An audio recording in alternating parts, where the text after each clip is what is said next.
Welcome to the latest edition of Actuary Voices, the podcast on the American Academy of Actuaries. I'm your host, David Nolan, the Director of Communications at the Academy. In this edition, I'll be speaking with Dwayne Husbands, the President of the International Association of Black Actuaries. We discuss his path to the actuarial profession and the work of IABA. Dwayne, welcome to Actuary Voices. Thanks for having me today. I was wondering if you could tell us a little bit about yourself and how and why you became an actuary and so on. Sure. So a little bit about myself and how I became an actuary. I grew up in Toronto, Ontario, Canada. I guess around the time I was looking for colleges and applying for colleges, my mom was having a conversation with one of her coworkers randomly at work one day. And I guess she was bragging about me in terms of, as a typical mom would, just about how smart I am or how talented I am or how she really believes in me, etc. And it got to the point in the conversation in terms of, well, the person asked, well, what does your son want to do for a living? And she responded, she didn't really have an answer for that person at the time because I didn't have a response for her either. I knew I probably wanted to go into a field somewhat business related.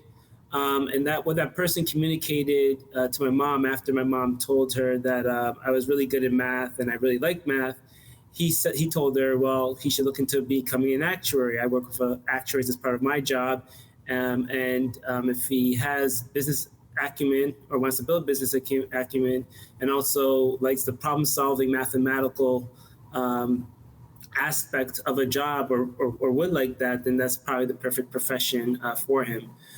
Shortly after that conversation my mom had with her coworker, I think a few weeks later, he put me in contact with an actual actuary. So I got to learn a little bit about the profession, the exam process.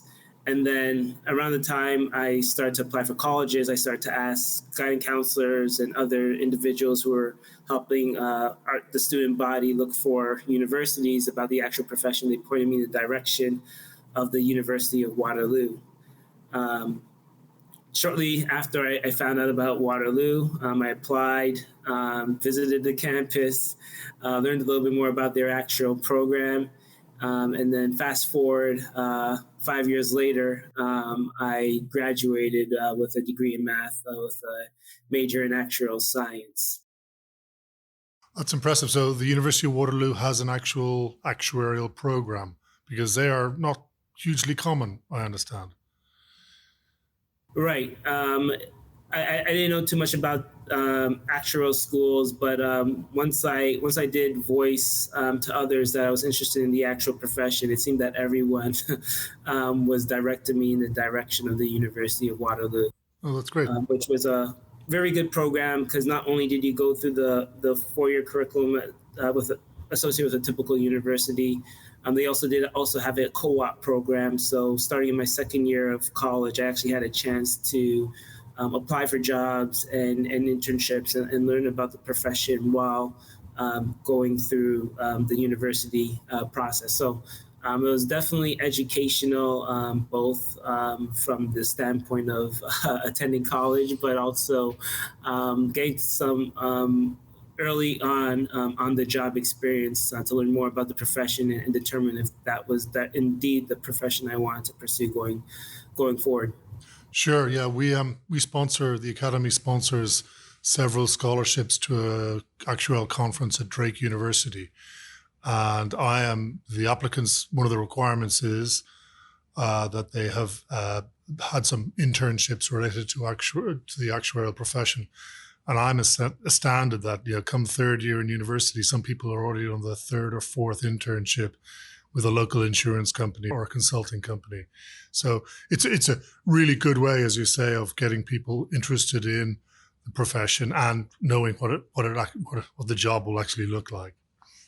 In addition to that, you learn about the exam process very quickly, and then the commitment as it relates to obtaining a accreditation, how important that is. So I thought that those were all very early on life lessons and career lessons I learned as part of that program. So, Dwayne, it sounds like you had a fairly straightforward procession from high school through university and into the actuarial profession. That's somewhat unusual, or reasonably unusual, from some of the other people we've had on the podcast before.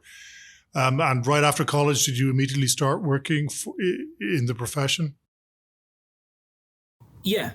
So I had a few job offers in actually very different actuarial fields. So one being, I believe, in the pension field, a couple in the pension field, a couple in the life insurance field, and then one that was not only life insurance focused, but also in the consulting field. So that was ultimately the opportunity I chose, which is I accepted a position at Ernst & Young as a life and health actuarial consultant, and I've been here since then.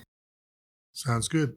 And if you don't mind me saying, volunteering for the profession has been a reasonably big part of your life.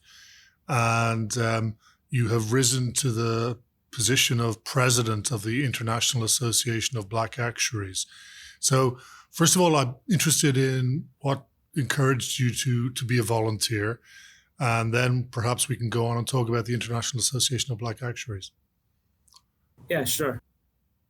So I think when I first started out in this profession, especially starting my job in the early on years, I don't think volunteerism was at the forefront of my mind. To be honest, I think I was more focused on trying to impress my bosses and also trying to pass or complete my actual exams. So it wasn't at the forefront of my mind, but I think maybe 4 or 5 years into my being a consultant here at Ernst & Young, my boss, Doug French at the time, introduced me to the International Association of Black Actuaries. I think they had a conference or an annual meeting at that time in New York City. EY was a corporate sponsor. He invited me. I got to learn a little bit more about outside the SOA and the CAS about other actual organizations. So I thought that was a very and the Academy, sorry. And I thought it was a very good learning opportunity to know that, hey, these are not the only actual organizations. There's other actual organizations who support different causes, but are all working towards the same goal. So I thought that was very educational for me at the time. And I was a member of IABA since that time, and I attended a few other annual meetings since that time. And then I believe it was around 2015 where my boss approached me around an idea and a volunteer opportunity at IABA. So again, as an organization, IABA is focused on increasing the number of successful Black actuaries, and there was an idea that was discussed around amongst the corporate sponsors, and Doug sort of spearheaded around creating a program where employers could develop a relationship to local universities and colleges in their area to help spread the word about the actual profession. So at that point, he tasked me, or first he asked me if I was interested in helping him out, and NIABA and EY sort of bring his idea to fruition. I, of course, at the time said yes. and from there on out, I sort of took that idea and made it my own. And I worked with the other individuals within IABA, used Doug as a liaison to help me help bring this idea to fruition. And then from that point on, I've sort of been involved with IABA in a volunteer capacity since then. And just to give you a little bit more context about that idea and what it essentially was, essentially I helped create a pilot program, which we now call the Actual Ambassador Program, where we try to, when I say we, IABA, we try to pair interested employers with colleges and universities in their local area to help develop a relationship with their actual students, African American actuarial students to help and provide more additional details and communication around the actual profession and exactly what that is, and helping them meet their career goals and aspirations. And again, I think that volunteer opportunity was brought to me, and I said yes. Um, but I think it's something that I have zero regrets about saying yes to. I really, at that point, once I started to get involved with the actual ambassador program, specifically EY, we fostered and developed a relationship with FSU, where every every semester myself and maybe another colleague of mine would go down to the campus and host a professional development session, but also spend some time with the students, get to know them a little bit better outside of the school, whether it was just a bowling event or going out for a happy hour bite, and just getting to learn a little bit more about them. And I think just me reciting that, it sounds very simple and something that seems not, yeah, very simple in terms of something to do. But I think looking at the program 5 years removed from where we first started, the amount of students who I now see at IABA annual meetings who have gotten their first actual jobs, who have continued on to become an ASA and some now even FSAs, and really having an opportunity to impact and influence their life to a point where they're now successful in their own right, in their own career path, I think has been very rewarding. And it's not something that I think I valued when I was first tasked with this opportunity. But I think since then, it's something that the stories that I hear and the people that approach me and some of my other colleagues within IABA and EY, thanking us for whatever opportunity or relationship we help broker or career opportunity we gave them at that time. It has been very rewarding and really has helped me see the importance of volunteerism. Sure. And to your point about it being a simple idea, I think simple ideas are often the best because they're easy to implement and repeat and mirror in different places, whereas complicated ideas require an awful lot of resources. And if you can do something simple well, it can have a huge impact. You are listening to Actuary Voices, a podcast from the American Academy of Actuaries. You can subscribe to this podcast on your preferred listening platform. And now, back to my conversation with Dwayne Husbands, President of the International Association of Black Actuaries. The ambassador program that you mentioned is one of many very successful IABA programs. Another one that I recently had some connection with is the mentor program, because the Academy has been pushing out to our members asking for volunteers to become a part of your mentor program. Do you want to tell us a little bit about that and what its aim is? Yeah, I can give you a little bit more details there, and I can even relate that to sort of up and coming into the actual profession. Essentially, again, growing up, I knew nothing about the actual profession. Growing up, the professions I continue to hear about was lawyer, doctor, accountant, engineer, and I would say for the first 18 years of my life, I was not aware of the actual profession. And I think that similarly, I'm presumed there's a lot of other individuals like myself who come from the same boat where the actual profession is very foreign to us. And I think that's the importance of mentorship. I consider myself very lucky that early on in my academic career, I'm transitioning to my actual career and profession, that my mom stumbled into a conversation where I was able to then provide some early mentorship in terms of how to pursue a career in the actuarial field. And a lot of people don't have that same opportunity or won't stumble into the same opportunity or conversation that my mom did. So, and that's where the importance of mentorship comes in. So, essentially, what we try to do, um, uh, our members basically, as part of signing up with IABA, will communicate as part of their registration whether or not they're interested in a mentor. And then what we'll do is try to pair them with a mentor that's available to help them field their questions and help them through their actual careers.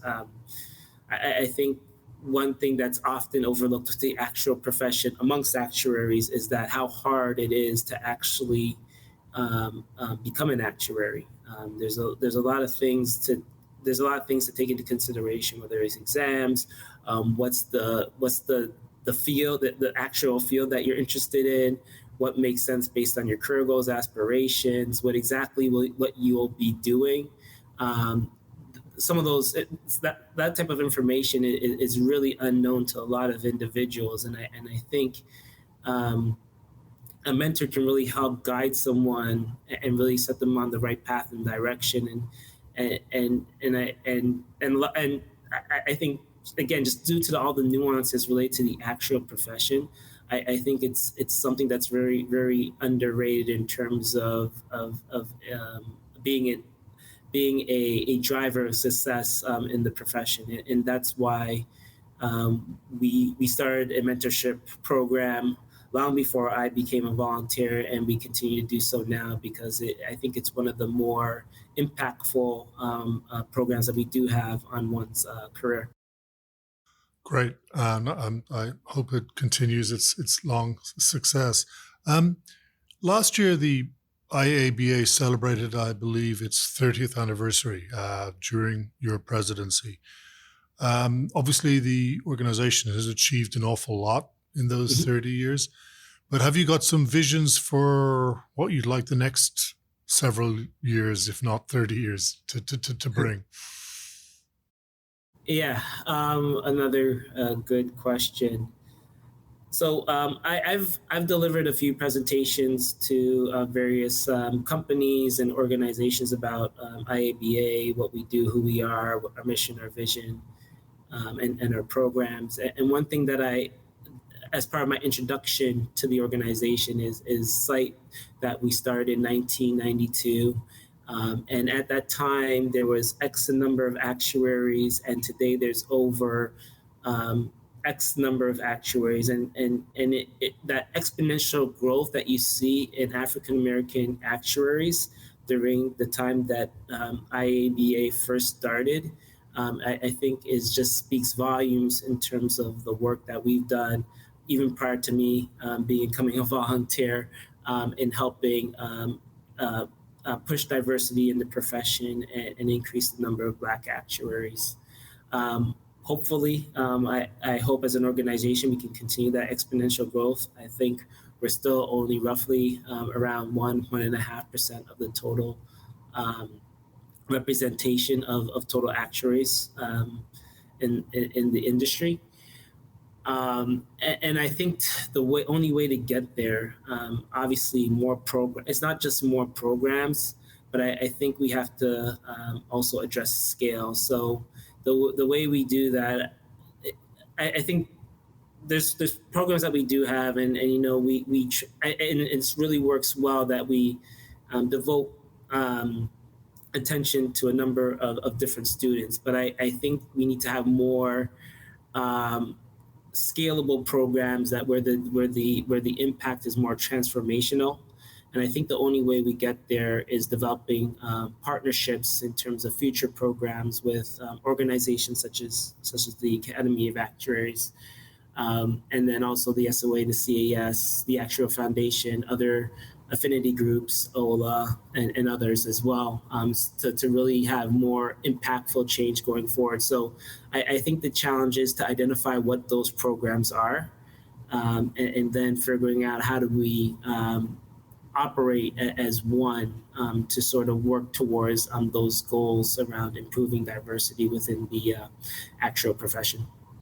Yes, absolutely worthy goals, and something that the Academy is firmly committed to supporting you and the other affinity groups in achieving. And if I may just put in a plug for something else that the IABA has done is I've been a big fan of the race and insurance timeline that you developed a couple of years ago. You can't hope to effect change without knowing the history, and I think it's an excellent resource for the committed enthusiast as well as somebody who's perhaps only got a passing interest in this. But it's an excellent tool. So congratulations for developing that. Yeah. And perhaps a final point about the IABA, unless you want to take us in a different direction.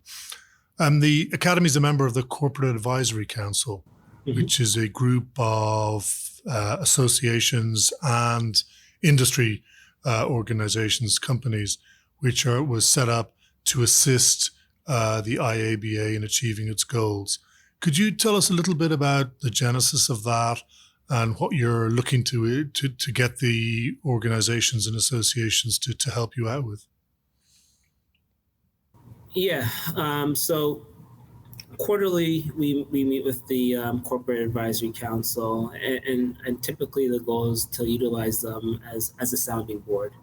The group consists of professionals within the actual industry from various companies and actual organizations, and they have a broad range of experience and talents, which, again, we are a volunteer-based organization, and most of our members are still writing exams, and it's really hard for us to we don't have, I would say that we only have a select number of employees. So for us to really introduce additional programs and tools to serve our members, that's where that experience from the Corporate Advisory Council comes into hand. And to be honest, some of us are inexperienced in the nonprofit space. We're inexperienced to a certain degree in diversity and equity and inclusion. We went to school for math and business degrees, right? So, and we haven't attained that level of experience within the workforce to really navigate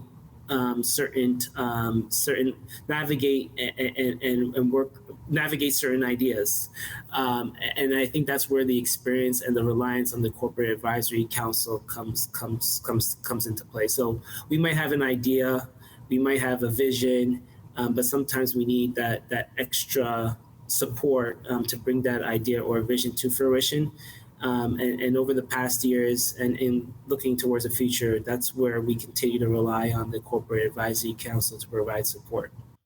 Great. Well, the Academy looks forward to playing a full role in assisting the IABA through that process as well. I'd like to go wider now, Dwayne, and perhaps talk about what you find personally fulfilling about being an actuary beyond your volunteer work, which obviously is a major part of your work. Yeah, good question. I think for me personally, I've always been a problem solver. I like solving problems. One of the reasons why I chose to become an actuary, and I think working with a consulting firm, working for a consulting firm, it gives me an opportunity to become to help problem solve various issues and items for various clients, and I think that having the ability to jump around as a consultant whether it's every 6 weeks or every 2 to 6 months, from project to project, and work on a different problem essentially, or task. I think that's what fulfills me in terms of becoming of being an actuary. That ability to participate in the problem-solving process. And I think that's what brings me fulfillment as an actuary. Sounds good. Yes, problem solving is certainly something that ranks high when I talk to actuaries, both as part of this podcast and more generally. And what do you see as sort of some of the challenges or the opportunities for the profession in the coming years? I think one of the biggest challenges is just going to be attracting talent to the profession. We are actuaries are a specific.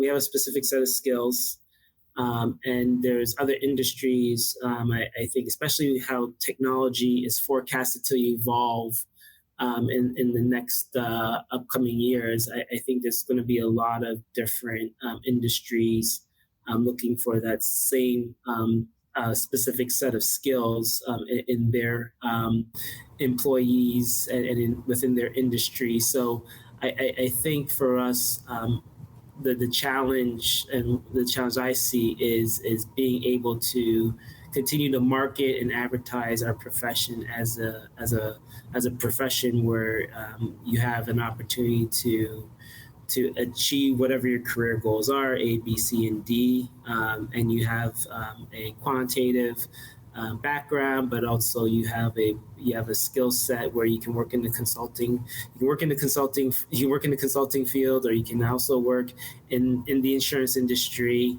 And you have the business acumen to do so. I think that those sort of skills are going to be in high demand from other industries. So the continuing marketing of the actual profession, I think, is going to be the one of the bigger challenges moving forward. No doubt you're right, Dwayne. Lots of professions would love to attract the kind of smart people who become actuaries. Have you any final few words you'd like to share with us? So I can say a few things. For individuals who are wondering what you can do to help and support IABA, I think it's really the most important thing is just helping us spread the word. We have an annual meeting, which to me is one of the one of the biggest marketing tools we have in demonstrating and giving real life example of who we are, what we do, and what our members look like, and having a chance to network and participate in activities and get to know everyone, and also having the opportunity to meet employers and participate in career networking events. I think it's really a good tool for anyone who's definitely interested in learning more about the actual profession and creating opportunities to become a part of the actual profession. Our next annual meeting is going to be August 3rd through 6th at the Marriott Marquis in Chicago, Illinois. So for those who are interested in attending the annual meeting, if you sign up to our newsletter, or if you have not already, there should be information upcoming within the next couple of months with more details on the annual meeting. And then again, in addition to that, we have several programs which are available in more detail on our website, which is blackactuaries.org. That includes actuarial boot camps for career changers and individuals entering into profession late into their careers. We also have an exam prep program. We have scholarship and exam reimbursement programs. And those are in addition to both the actual ambassador program and the mentoring program, which we discussed earlier in the conversation. And lastly, in addition to visiting us on our website, we are on most of the social media platforms, including LinkedIn, Twitter, Instagram, YouTube, and Facebook, which we have a lot of good content pretty frequently. So definitely there's more than one way to find us. And then if you need to reach out to us directly, you can contact us at IABA@blackactuaries.org. Dwayne, thank you very, very much for this conversation. I've very much enjoyed hearing your story and hearing about the International Association of Black Actuaries. And as I say, the Academy looks forward to supporting you in all your endeavours in the coming period. I appreciate your time. Thank you very much. And I look forward to working with you in the future. Sounds good. Take care. Thank you for listening. Today, I was talking to Dwayne Husbands, the president of the International Association of Black Actuaries. You can find out more about IABA at blackactuaries.org and the Race and Insurance Timeline at evolutionofraceandinsurance.org. You've been listening to Actuary Voices, the podcast from the American Academy of Actuaries. We are on the web at actuary.org. And don't forget to subscribe to this podcast on your preferred listening platform.